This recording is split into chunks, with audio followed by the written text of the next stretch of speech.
സന്തോഷത്തോടെ ഇരിക്കാനുള്ള കുറച്ച് ശീലങ്ങൾ. വളരെ കുറച്ച് സംസാരിക്കുക, മറ്റുള്ളവരുമായിട്ട് ആർഗ്യുമെൻറ്റിനൊക്കെ പോവാതിരിക്കുക, വാദപ്രതിവാദങ്ങളൊക്കെ ഒഴിവാക്കുക, മറ്റുള്ളവർ പറയുന്നത് കേട്ട് ആസ്വദിക്കുക.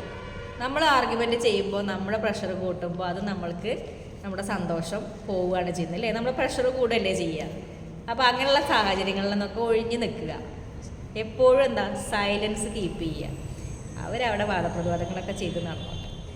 പിന്നെ അതുപോലെ നമ്മൾ ഒരുപാട് പറ്റാവുന്നത്ര യാത്രകൾ ചെയ്യുക, പരമാവധി സ്ഥലങ്ങളിൽ പോവുക, പാട്ട് കേൾക്കുക, സിനിമ കാണുക, ഇതൊക്കെ ചെയ്ത് നമ്മൾ സന്തോഷം നമുക്ക് കിട്ടുന്ന കാര്യങ്ങൾ ചെയ്യുക. യാത്രകൾ ചെയ്യുക, ലോകത്തെ കാണുക. ലോകം മുഴുവൻ യാത്ര ചെയ്യാൻ ആഗ്രഹിക്കുന്ന ഒരാളാണ് ഞാൻ. എനിക്ക് ഏറ്റവും വലിയ ആഗ്രഹമാണ് ലോകം മുഴുവൻ യാത്ര ചെയ്യാൻ, മരിക്കുന്നതിന് മുന്നേ ലോകം മുഴുവൻ കാണണം എന്നുള്ളത്. യാത്ര ചെയ്താൽ നമുക്ക് ഒരുപാട് കാര്യങ്ങൾ അല്ലേ, അവിടുത്തെ കൾച്ചർ, അവിടുത്തെ ഭാഷകൾ, അവിടുത്തെ ആൾക്കാരായിട്ട് അതൊക്കെ നമുക്ക് ഒരുപാട് മാറ്റങ്ങൾ നമ്മുടെ ജീവിതത്തിൽ, നമുക്ക് ഒരുപാട് കാര്യങ്ങൾ അവിടെ നിന്ന് അറിയാൻ കഴിയും.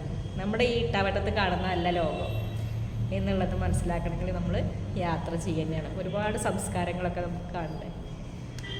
അപ്പോൾ അതൊക്കെ മനസ്സിന് നല്ല സന്തോഷം കിട്ടുന്ന കാര്യങ്ങളാണ്. നല്ല വ്യക്തികളൊക്കെ ആയിട്ട് സമ്പർക്കത്തിൽ ഏർപ്പെടുക. നമ്മളെ ബൂസ്റ്റ് ചെയ്യുന്നവരായിരിക്കണം. നമ്മളെ തളർത്തുന്നവരായിട്ടൊന്നും നമ്മൾ കൂട്ടുവിട്ടത്, നെഗറ്റീവ് ആളുകളായിട്ട് കൂട്ടുകൂടാതിരിക്കുക. നമുക്ക് എപ്പോഴും പ്രചോദനം നൽകുന്നവർ, നമുക്ക് സപ്പോർട്ട് നൽകുന്നവർ, നമുക്ക് വഴികാട്ടുന്നവർ, അങ്ങനെയുള്ള ആളുകളൊക്കെ ആയിട്ട് സമ്പർക്കം കൂടുക. അവർ കൂടുതൽ നല്ല കാഴ്ചപ്പാടുകളായിരിക്കണം. അതായത് പ്രഷർ കൂടുതൽ, ദേഷ്യം കൂടുതൽ, നെഗറ്റീവ് വശങ്ങളുള്ളവരായിട്ടൊന്നും കൂട്ടുകൂടാതിരിക്കുക. അത് നമ്മളെയും കൂടെ ആ ഒരു ഇതിലേക്ക് എത്തിച്ചിട്ട് നമ്മുടെ സന്തോഷം പോവുകയുള്ളൂ. നമ്മളും കൂടെ ആ ഒരു ഇതിലേക്ക് എത്തും. അപ്പോൾ നമ്മൾ എപ്പോഴും നല്ല വ്യക്തികളായിട്ടാണ് കൂട്ടുകൂടുക. അത് നമുക്ക് സന്തോഷം നൽകും. അതുപോലെ എന്താണ്, ആരുമായി നമ്മളെ താരതമ്യം ചെയ്യാതിരിക്കുക. അത് ഞാൻ എപ്പോഴും പറയുന്നതാണ്. നമ്മൾ മറ്റുള്ളവരെ പോലെയല്ല, നമ്മൾ ഈ ലോകത്ത് യുണീക്ക് പേഴ്സണാണ്. അതുപോലെ മറ്റുള്ളവരെ ആകർഷിക്കാൻ വേണ്ടി നമ്മളൊന്നും ചെയ്യാതിരിക്കുക. നമ്മൾ നമ്മളായി ജീവിക്കുക. മറ്റുള്ളവർ നമ്മളെ എന്തെങ്കിലും നമ്മളുടെ നന്മ കണ്ട് മനസ്സിലാക്കുന്നവർ മനസ്സിലാക്കിയാൽ മതി, ഇല്ലെങ്കിൽ വേണ്ട.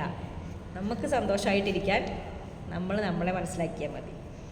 അതുപോലെ നമ്മൾ മറ്റുള്ളവരുടെ വ്യക്തിപരമായ ജീവിതങ്ങളിലൊന്നും പോയി തലയിടാതിരിക്കുക.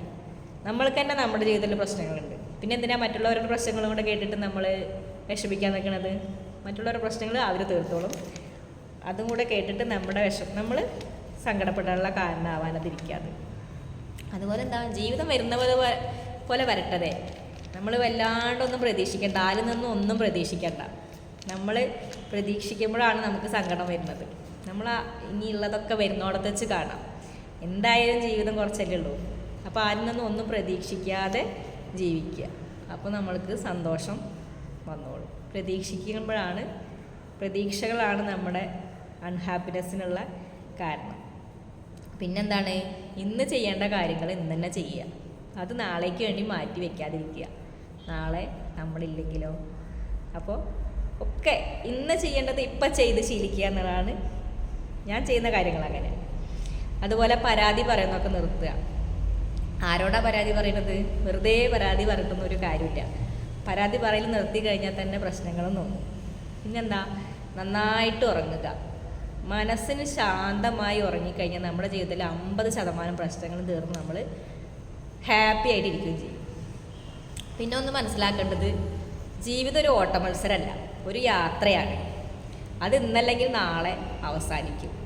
അപ്പോൾ ശാന്തമായിട്ടിരിക്കുക. ശാന്തത കിട്ടുന്ന സ്ഥലങ്ങൾ നമ്മൾ കണ്ടെത്തി അവിടെ സമയം ചെലവഴിക്കുക. ഓക്കെ.